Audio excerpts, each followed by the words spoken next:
end of the war in Europe, the P-51 Mustang, the P is for pursuit, had been escorting Allied bombers for nearly a year and a half. During that time, hundreds of missions had been flown. Some 2,000 Mustangs were in service at any one time. They had made the difference for bombers making their way to targets, or in many cases, seeing the B-17s and B-24s fall victim to German fighters. The pilots of the Luftwaffe had dominated the skies over Germany since the beginning of the war. Their encounter with the P-51 had left them vulnerable. They fell in great numbers. The Mustang, with greater than 2,000 miles of range, was able to stay with the bomber force all the way from England to Germany and back. The Mustang had begun the war after Britain asked the North American Aviation Company to come up with a fast fighter in 1940. Ultimately, more than 15,000 Mustangs were built. Many said it was the best overall piston-powered airplane of World War II. They could claim nearly half of the 10,000-plus air combat victories of the U.S. Army Air Forces. They were capable of shooting down German jets as well as V-1 flying bombs. It flew at more than 430 miles per hour at an altitude of 41,000 feet. It was a superb aircraft.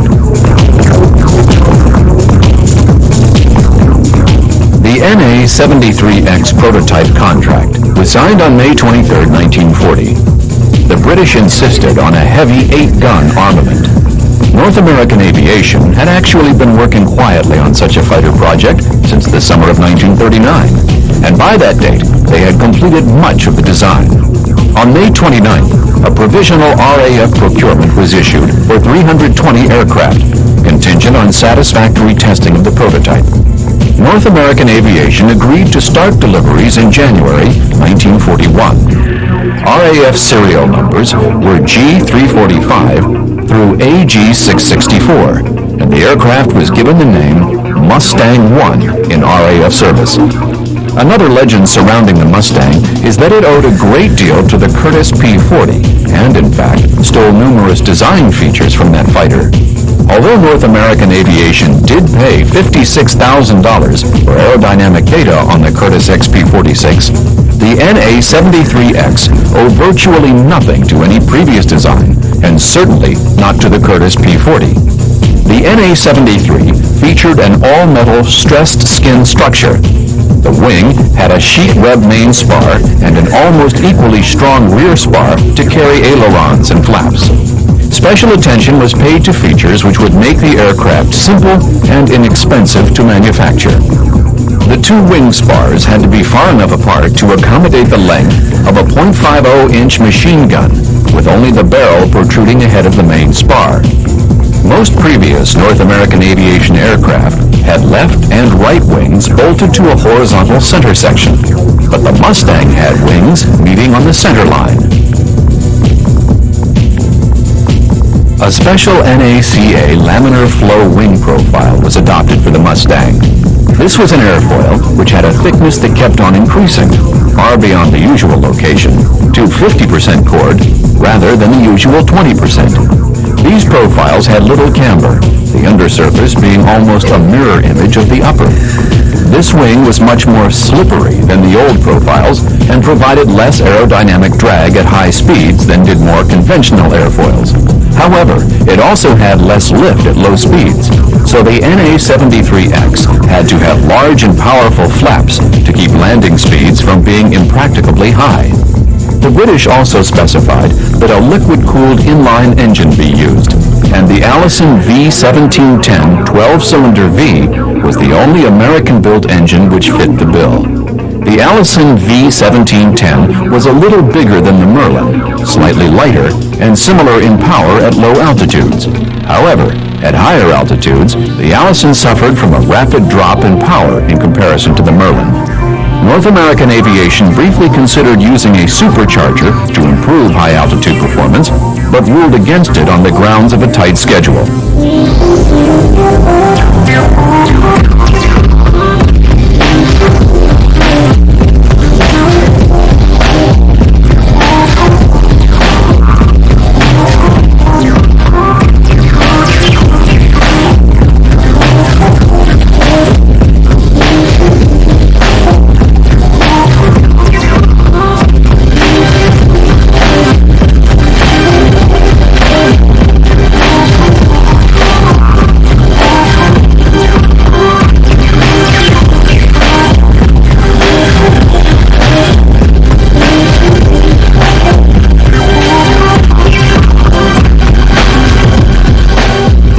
Allison engine had a downdraft carburetor, so the ram inlet of the NA73X was located above the cowling.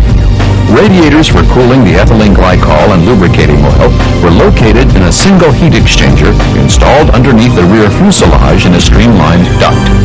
The drawback of such an arrangement was the extra weight and combat vulnerability of the long pipes that led to and from the engine. Military innovations such as self-sealing fuel tanks, cockpit armor, and a bulletproof windshield were to be provided from the start. In a contract approved on September 20th, 1940, it was agreed that the 4th and 10th production NA-73s would be the planes diverted to the Army. The designation XP-51 was to be assigned to these two planes. On September 24th, 1940, the RAF increased their Mustang I order to 620 planes. The first RAF unit to receive the Mustang was No. 26 Squadron at Gatwick, which began to operate the fighter in February 1942. In April, 2 more squadrons received Mustangs, and 8 more in June. Most of the aircraft went to Army Cooperation Command, usually replacing Curtiss Tomahawks or Westland Lysanders. The first Mustang combat mission was undertaken by Flying Officer G.N. Dawson of No. 26 Squadron on May 10, 1942, strafing hangars in France and shooting up a train. On August 19, 1942, an American volunteer, H.H. Hills, shot down one of the enemy, drawing first blood for the Mustang.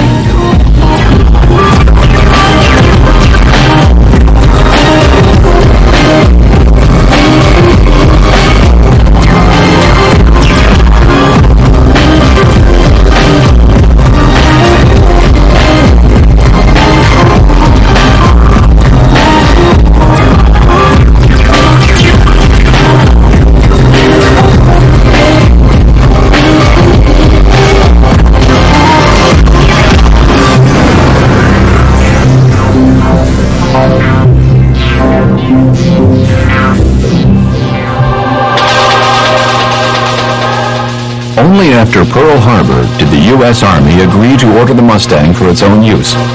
General H.H. Hap Arnold, Chief of Staff of the U.S. Army Air Force, was instrumental in breaking up a bureaucratic logjam and getting the Army to order the Mustang. On April 16, 1942, the Army ordered 500 NA-97s. The NA-97 was a ground attack version and was designated A-36A and carried the name Invader. The A-36A differed from previous versions of the Mustang in having a set of hydraulically operated perforated door-type dive brakes mounted at approximately mid-chord on both the upper and lower wing surfaces outboard of the wing guns. Underwing racks were fitted for 2 500-pound bombs. A built-in armament of 6.50-inch machine guns was fitted.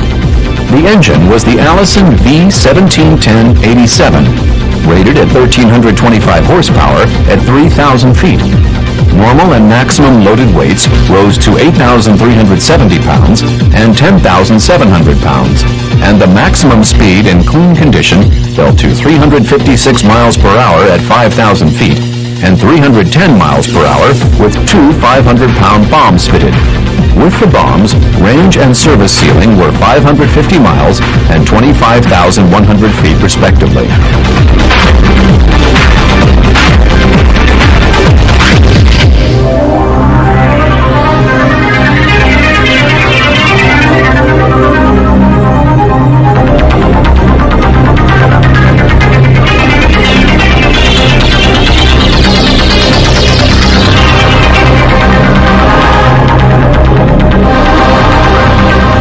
The first A-36A flew on September 21, 1942.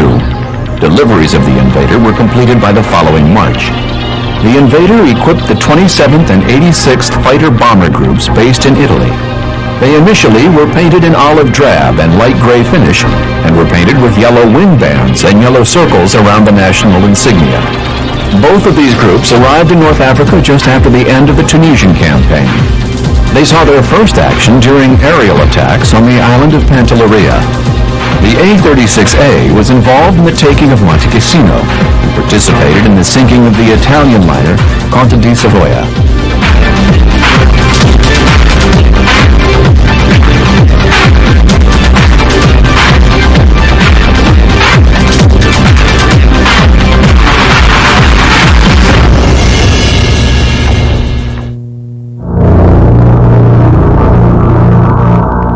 Several sources list the invader as not being particularly effective during combat.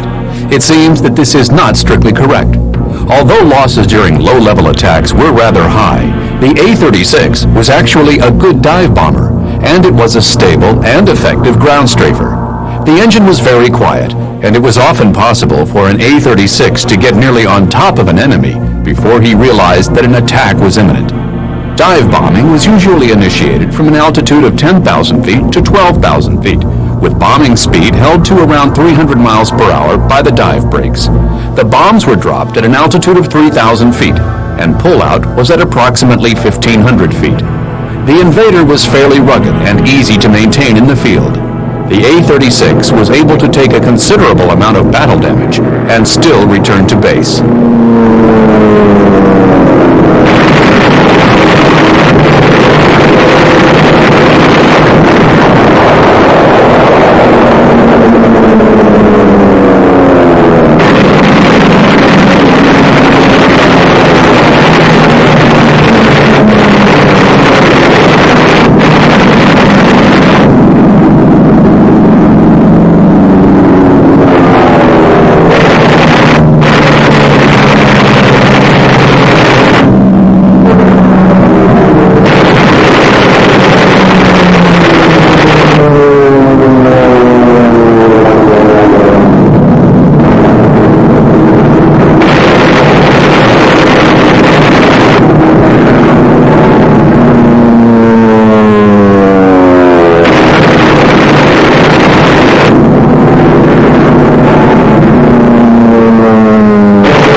Did not see very much air-to-air combat, since it was generally believed that it was no match for the Bf-109 at high altitudes, and that it was therefore best for A-36 pilots to avoid such encounters if at all possible. If air-to-air combat was unavoidable, it was thought best to force the battle down to altitudes below 8,000 feet, where maximum advantage could be taken of the A-36A's excellent low-altitude performance. The invader claimed 101 enemy aircraft destroyed in air-to-air combat.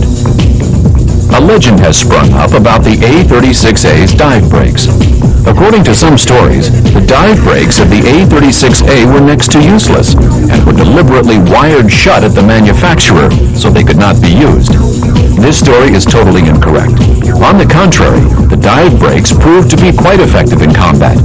The origin of this legend seems to have been in the United States at a time before the invaders first went overseas. It seems that A-36A pilots were told by their officers in the U.S. that their dive brakes would be all but useless in combat, and it would be best if they simply wired them shut. This turned out to be incorrect, and the dive brakes were used to great effect throughout the Sicilian campaign and the Italian invasion.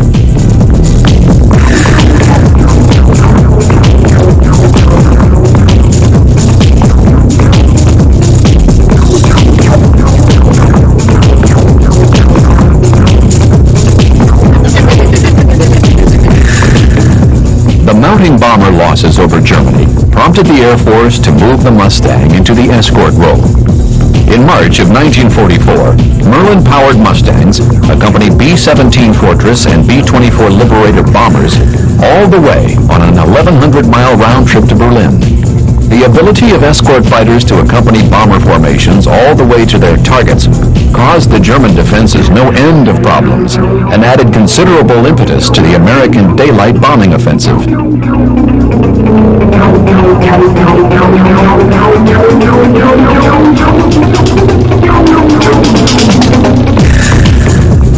Most of the P-51BCs were assigned to the 8th and 9th Air Forces in England, with a lesser number with the 12th and 15th U.S. Army Air Force in Italy. The P-51BC remained the prime Mustang variant in service from December 1943 until March of 1944, when the bubble-topped P-51D began to arrive. However, P-51BC fighters remained predominant until the middle of 1944 and remained in combat until the end of the war in Europe, even after the arrival of large numbers of P-51Ds. Even as late as the last month of the war, 1,000 out of the 2,500 Mustangs serving in the European theater were of the P-51 BC variety.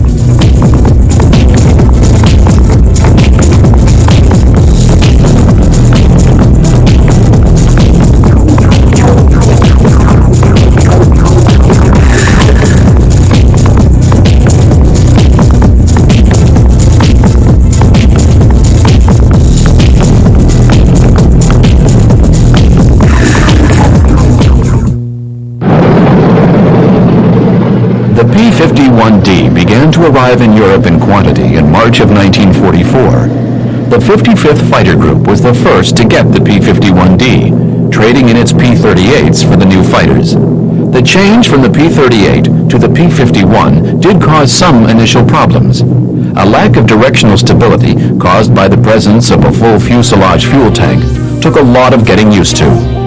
However, once the pilots became fully adjusted to their new mounts, they found that the P-51D possessed a marked edge over all the Luftwaffe piston engine fighters at altitudes above 20,000 feet. However, Luftwaffe pilots considered the Mustang to be rather vulnerable to cannon fire, particularly the liquid-cooled Merlin engine, which could be put out of action by just one hit.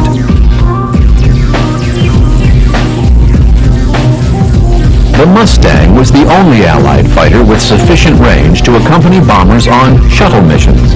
Landings were made in Russia after deep penetration targets had been attacked from English bases.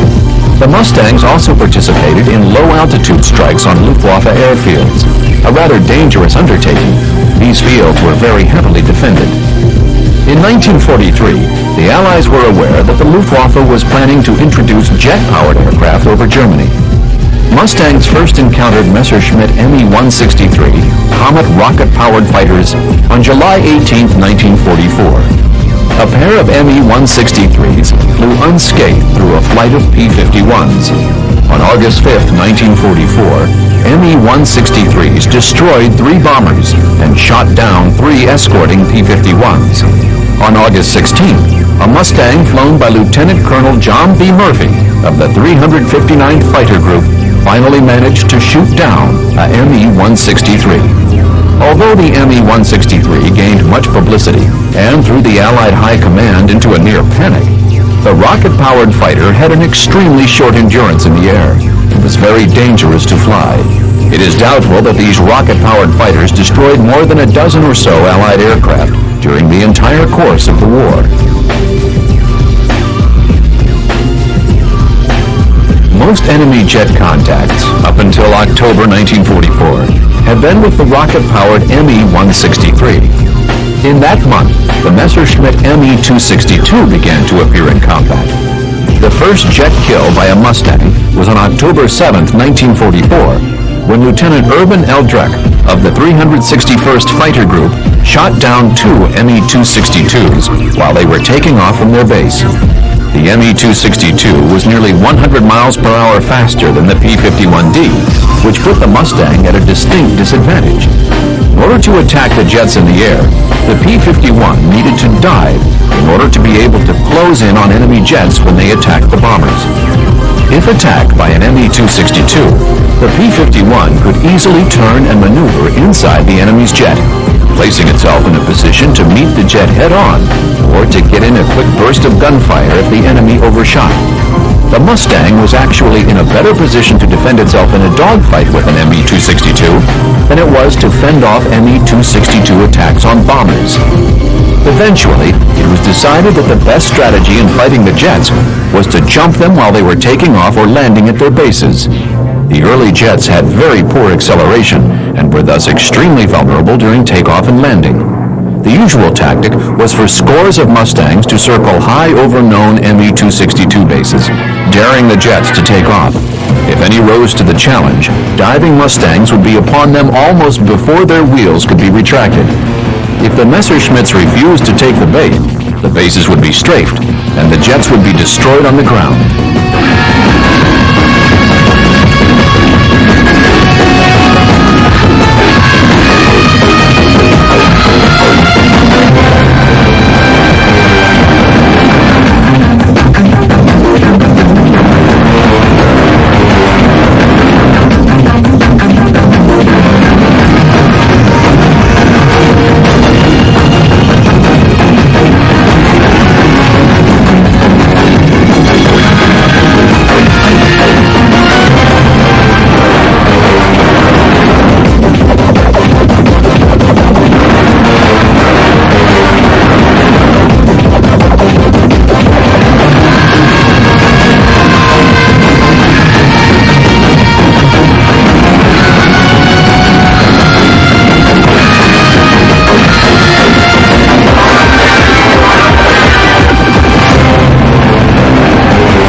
Because of the higher priority of the war in Europe, the P-51D Mustang did not arrive in the Pacific until late in 1944. P-51Ds were initially based in the Philippines and on Iwo Jima. By that stage of the war, Japanese fighter opposition was rare, and Philippine-based Mustangs mostly performed close support work. However, while flying over Japanese-occupied Luzon, Captain William A. Shomo, in one day, managed to shoot down 6 Tonys and 1 bomber. For this action, he was awarded the Congressional Medal of Honor. As Japanese resistance on Luzon came to an end, the Philippine-based Mustangs were used to bomb and strafe Japanese forces based on Formosa. Iwo Jima-based Mustangs flew the first escort missions with B-29 bombers attacking Japan, and they undertook the first land-based fighter strikes against Tokyo on April 7, 1945, when B-29s hit the Nakajima aircraft engine factory. Such missions involved flights lasting up to 7 or 8 hours, covering distances of over 1,500 miles. When General Curtis LeMay decided that most B-29 missions would take place at night from medium altitudes, the Iwo Jima-based Mustangs went over to ground attack missions against Japanese airfields. Extensive use was made of the 5-inch rockets which were carried under each wing.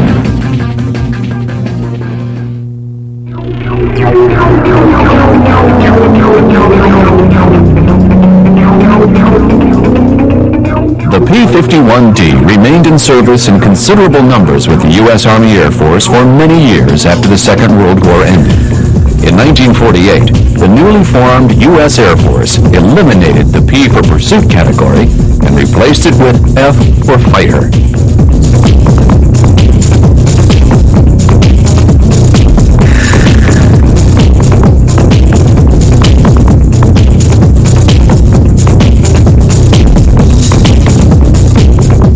The Mustang was in action once again when the Korean War began on June 25, 1950.